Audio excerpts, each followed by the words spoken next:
اللہ فرماتا ہے تمہارے رب نے یہ فیصلہ فرما دیا کہ تم اللہ کے سوا کسی کی عبادت نہ کرو اور اپنے والدین کے ساتھ اچھا سلوک کرو. وبالوالدین احسانا، والدین کے ساتھ اچھا سلوک کرو. اچھا سلوک کا مطلب کس طرح سے بتایا گیا؟ اما یبلغن عندک الکبر احدہما او کلاہما فلا تقل لہما اف، ان دونوں میں سے کوئی ایک بڑھاپے کو پہنچ جائے یا دونوں بوڑھے ہو جائیں. توجہ نوجوانوں، ماں باپ میں سے کوئی ایک بوڑھا ہو جائے یا دونوں بوڑھے ہو جائیں، اللہ فرماتا ہے اب ان کو اف تک نہ کہنا. فلا تقل لہما اف، اف تک نہ کہنا. ولا تنہرہما، اور نہ ہی ان کو جھڑک کر بات کرو. وقل لہما قولا کریما، جب ان سے بات کرو تو نرم انداز میں بات کرو. جس نے اپنی ماں سے یا اپنے باپ سے سخت لہجے میں بات کیا اس نے اپنی پچھلی کی ہوئی ساری نیکیاں ضائع کر دیا، اس کی نیکیاں ختم کر دی گئیں. اس کے رزق سے برکت اٹھا لی جاتی ہے جو اپنے والدین سے سخت لہجے میں بات کرتا ہے. نافرمان جس نے اپنے والدین کا دل دکھایا، حدیث پاک میں میرے آقا صلی اللہ علیہ وسلم فرماتے ہیں، حضور فرماتے ہیں میں اگر چاہوں تو اس کے گھر کو آگ لگا دوں دنیا میں ہی، اس کو جینے کا کیا حق ہے؟ یہ سخت ترین چیز ہے. ہمارے بچے، ہمارے نوجوان، ان کو ایسا لگتا ہے ماں باپ بالکل عام سے لوگ ہیں، جیسے چاہیں ویسے بات کریں. انہوں نے تمہیں لاڑ و پیار سے پالا ہے تو اس کا مطلب یہ نہیں ہے کہ تم ان کے اوپر حاکم بنو.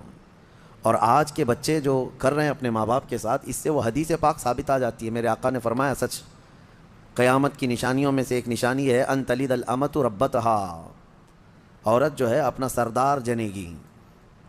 یعنی عورت سے جو بیٹا پیدا ہوگا وہ سردار بنے گا، یعنی خود ماں کے اوپر ہی حکومت کر رہا ہے. باندی اپنا سردار جنے گی، مطلب یہ ہے ماں باندی بن کر کے رہے گی، کنیز بن کر کے رہے گی، اور بیٹا حاکم بن کر رہے گا. یہ اکثر گھروں کا رواج ہے. ماں تو کام کی مشین ہے، ماں تو باندی ہے، گھر کی کنیز ہے. وہ تمہیں جو چاہیے وہ سب اس ماں سے ہی کرواؤ. ماں تمہارے کپڑے بھی دھوئے، ماں تمہارا کچرا بھی صاف کرے، ماں تمہارے برتن بھی دھوئے، تم جہاں بیٹھے ہو وہاں تمہارے لیے کھانا بھی لا کر پروسے. کنیز ہی تو ہے تمہاری، تم نے اس کو باندی بنا رکھا ہے، پلس اس کے اوپر حکم الگ جماتے ہو. اتنا سخت ترین گناہ ہے یہ. اللہ نظر رحمت نہیں فرماتا اس بندے پر، اللہ نظر رحمت نہیں فرماتا. نبی پاک صلی اللہ تعالیٰ علیہ وسلم کے فرامین اگر دیکھیں، ان لوگوں کی فضیلت آئی ہے قرآن میں بھی اور حدیث میں بھی.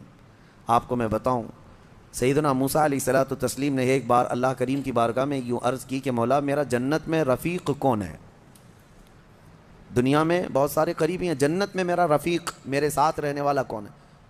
اللہ تبارک و تعالیٰ نے فرمایا کہ فلاں ایک گوشت کا کاروباری قصاب ہے، اس کا نام بتایا کہ یہ آپ کا جنت میں رفیق ہوگا.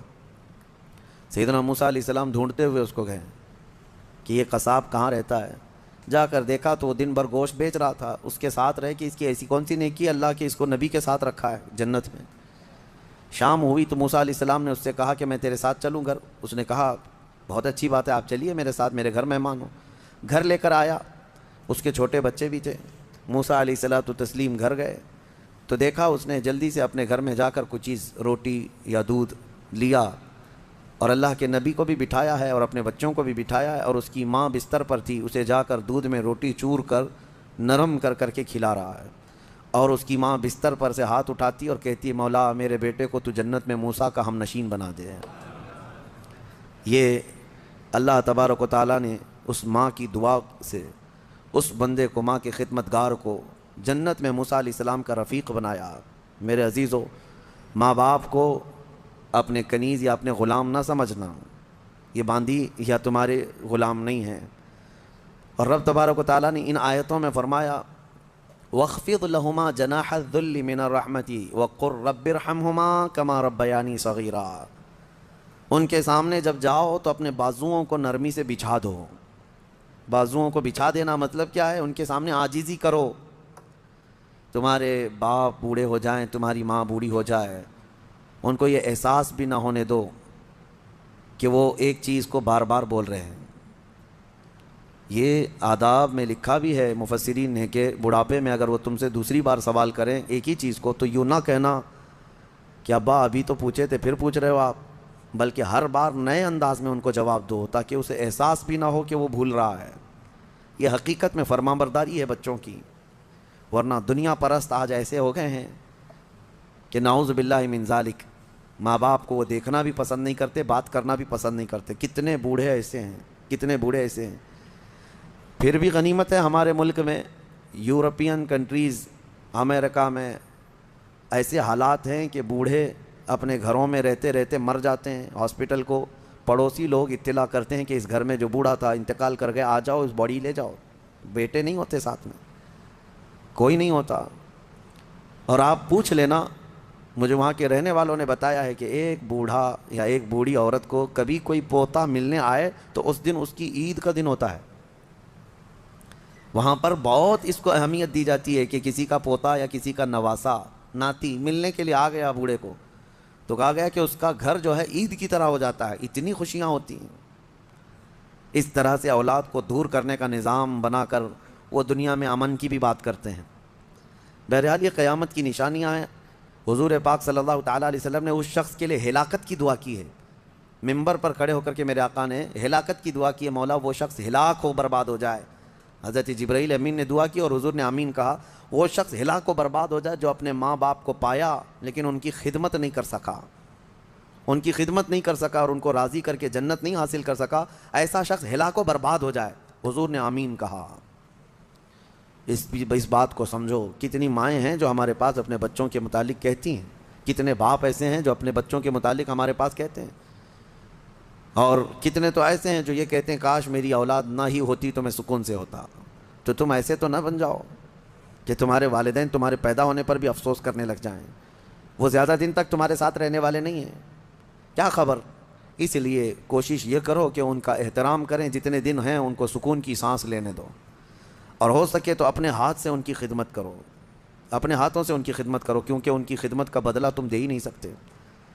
جب تم ماں کے پیٹ میں 9 مہینے تھے، ایک جھٹکا جو تم نے لگایا، تم 7 بار اپنی ماں کو حج کرا کر کے بھی اس جھٹکے کا اجر نہیں دے سکتے، اس کا بدلہ نہیں چکا سکتے.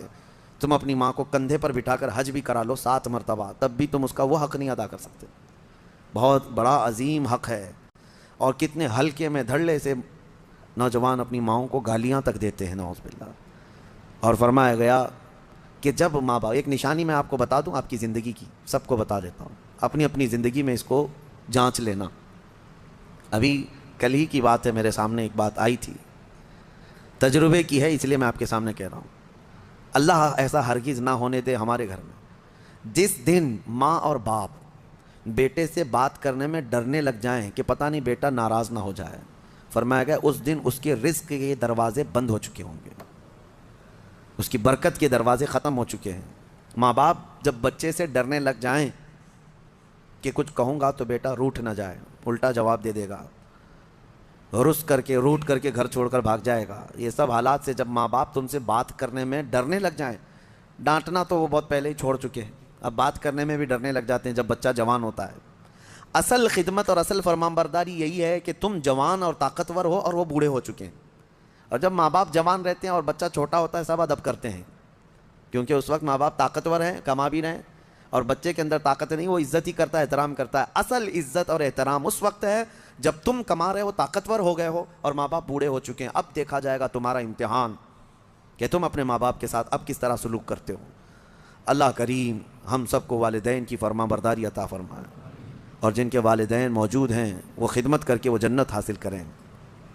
قرآن پاک کی ایک آیت اللہ تعالیٰ نے یہ بھی فرمایا، وَلَا تَمْشِ فِي الْأَرْضِ مَرْحًا، زمین میں اکڑ کر مت چلو، إِنَّكَ لَن تَخْرِقَ الْأَرْضَ وَلَن تَبْلُغَ الْجِبَالَ طُولًا، تمہارے اکڑ کر کے چلنے سے نہ زمین پھٹے گی نہ تم یعنی پہاڑوں کے برابر بلند ہو سکو گے. تم ذرا دیکھو تمہاری حیثیت کتنی ہے. جو لوگ اکڑ کر کے گردن اونچی کر کے چلتے ہیں ان کے لیے کہا گیا ہے کہ غرور اور گھمنڈ آدمی کو ڈبو دیتا ہے، اور یہی غرور دنیا کا سب سے پہلا گناہ ہے جو شیطان کے اندر آیا. اس نے آدم علیہ السلام کو سجدہ جو نہ کیا وہ اکڑ ہی تو تھی، میں کیوں جھکوں اس کے سامنے. اور یہ اکڑ اللہ کو بالکل پسند نہیں. حدیث پاک میں ہے قیامت کے دن جو غرور اور تکبر کرتے تھے ان کو چونٹیوں کی طرح بنایا جائے گا، اور پورے اہل محشر سے کہا جائے گا ان کو اپنے پیروں سے روندو. غرور اور تکبر نہ آنے کے لیے جو علاج ہے اس میں کوشش یہ کرو کہ سلام میں تم پہل کرو. مسلمان کو دیکھو تو پہلے سلام کرو. عاجزی آنے کا ایک راستہ ہے، غرور اور تکبر کو ختم کرنے کا ایک ذریعہ ہے. میرے آقا صلی اللہ علیہ وسلم نے فرمایا سلام کرو ہر ایک کو. اور دوسری بات یہ ہے کہ نبی پاک صلی اللہ تعالیٰ علیہ وسلم نے یہ فرمایا کہ جو شخص یہ خواہش کرتا ہے کہ لوگ اس کے لیے کھڑے رہیں، جو خواہش کرتا ہے تو اس کے اندر یہ تکبر ہے۔ جو شخص یہ خواہش کرتا ہے کہ لوگ اس کے عزت کے لیے کھڑے رہیں، وہ اس کے اندر غرور ہے، تکبر ہے۔ ہاں، بغیر اس کی خواہش کے کوئی تعظیم کرتا ہے تو یہ اس پر قصور نہیں ہے۔ علماء اکرام کا، اساتذہ کا، مشائخ کا ہم ادب کرتے ہیں، کھڑے ہوتے ہیں، لیکن ان کے حکم سے نہیں ہے، یہ ہم اپنی عاجزی کے ساتھ کھڑے ہوتے ہیں۔ یہ ادب ہر ایک کے دل میں ہے۔ ماں باپ آئے ہیں تو ہم کھڑے ہو جاتے ہیں، ماں باپ کے لیے کھڑا ہونا، مشائخ کے لیے کھڑا ہونا، یہ ایک مستحسن کام ہے۔ لیکن ہر آدمی اگر کوئی یہ سوچے کہ سارے دنیا میرے لیے کھڑی ہوتی رہے تو اس کے اندر یہ تکبر ہے، اس کے اندر غرور ہے، یہ گھمنڈ ہے۔ اللہ تعالیٰ ایسی چیزوں سے محفوظ فرمائے۔